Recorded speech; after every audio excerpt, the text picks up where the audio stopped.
হামজার পথ ধরে তৈরি হবে ভবিষ্যতের প্রবাসী ফুটবলার। পরিকল্পনায় বসুন্ধরা কিংস একাডেমি। প্রবাসী খুদে ফুটবলারদের নিয়ে কাজ করার প্ল্যান দেশের সবচেয়ে এলিট ক্লাব একাডেমিটার।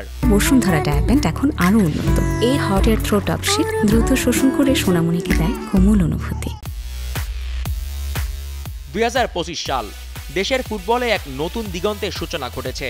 ইউরোপের মাঠে খেলা প্রবাসী ফুটবলার হামজা চৌধুরী এখন দেশের জার্সি গায়ে খেলছেন। তার আগমনে জাতীয় দলে যেমন বেড়েছে আত্মবিশ্বাস, তেমনি বদলেছে দেশের ফুটবলের ভাবমূর্তি।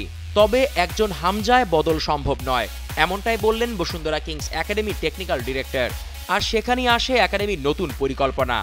এখন থেকে ভবিষ্যতের জন্য প্রবাসী বংশোদ্ভূত খুদে ফুটবলারদের তৈরি করতে চায় তারা। বাংলাদেশ ফুটবল ফেডারেশনের যে একাডেমিটা হয় 2014 সালে, তো আমাকে সালাউদ্দিন ভাই পাঠিয়েছিল জাপানে, যে একটা বড় একটা একাডেমি আছে, অন্যান্য বিভিন্ন একাডেমি দেখে আসছো, এটাও দেখো ওরা কীভাবে কী করে। তো আমি সেখানে দেখলাম খুব ভালো ভালো যারা কোচ, ভালো মানের কোচ, তারা সব জুনিয়র বে করাচ্ছে। তা আমি জিজ্ঞেস করলাম, তুমি তো অনেক প্রফেশনাল কোচ, তুমি কেন why you are doing here, এখানে কেন?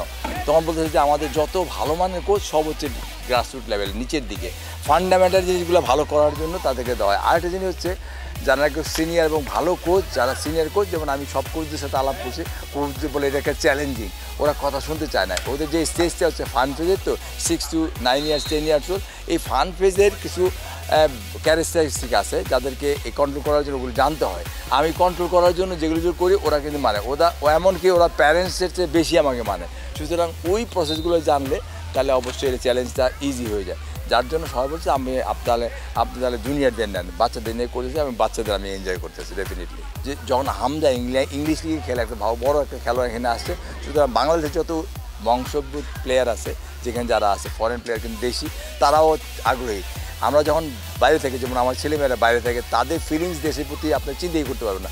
আমরা এখান থেকে যতটুকু কল্পনা করি তার চেয়ে বেশি তারা প্যাট্রিয়ট, তারা তাদের দেশপ্রেম। তো যেই দেশে যারা খেলোয়াড়, তারা চায় যে আমি বাংলাদেশকে রিপ্রেজেন্ট করবো। সেই হিসেবে কিন্তু এবার সর্বোচ্চ প্রায় 35 থেকে 40 জন কিন্তু ফরেন এজ গ্রুপের প্লেয়াররা আসছে ট্রায়াল দিতে।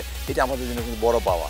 এবং এখান থেকে ধরেন আমাদের এই একাডেমিতে, বসুন্ধরা একাডেমিতে কিন্তু ফরেন কিছু প্লেয়ার আসছে, তারা যোগ দিয়েছে। সুতরাং আমাদের মনে করি আমাদের যেমন পাইপলাইন থেকে আমরা সাপ্লাই দিব, শুধু একা বসুন্ধরা দিলে হবে না। বসুন্ধরার সাথে বসুন্ধরা আমাদের চেয়ারম্যান স্যার বা আমরা যে মন মানসিকতা, আমরা ফুটবলকে ডেভেলপ করব, প্রত্যেকটা ক্লাব এগিয়ে আসতে হবে। যদি এগিয়ে আসে ডেফিনেটলি আপনার এই পাইপলাইন ফ্যান্টাস্টিক হবে। এই পরিকল্পনার পেছনে আছে বাস্তবতা। ফুটবল একটা দলগত খেলা, শুধু একজন তারকায় দল বদলায় না, বদলায় পুরো কাঠামো গড়ে তোলার মাধ্যমে।